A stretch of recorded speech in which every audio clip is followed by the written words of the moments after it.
শ্রাবণ মাসের শেষ সোমবার মহারাজা কৃষ্ণচন্দ্র প্রতিষ্ঠিত এশিয়ার দ্বিতীয় বৃহত্তম শিবলিঙ্গ শিবনিবাস মন্দিরে শিবের মাথায় জল ঢালতে লাখো ভক্তদের ভিড়।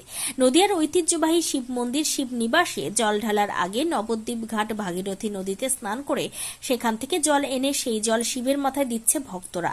রবিবার রাত থেকে লক্ষ লক্ষ মানুষ নবদ্বীপের ভাগীরথী নদী থেকে জল তুলে রওনা হয়েছে শিবের মাথায় জল ঢালতে।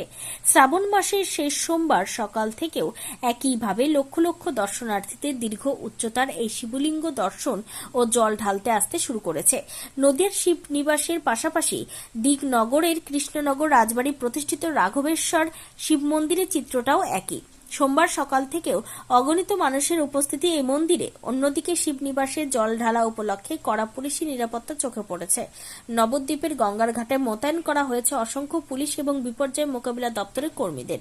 আপৎকালীন দুর্ঘটনা এড়াতে রাখা হয়েছে স্পিডবোট।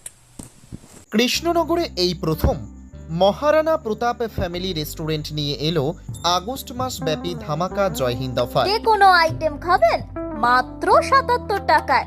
তবে আর দেরি না করে তাড়াতাড়ি চলে আসুন আর গোটা আগস্ট মাস জুড়ে জয় হিন্দ অফার উপভোগ করুন।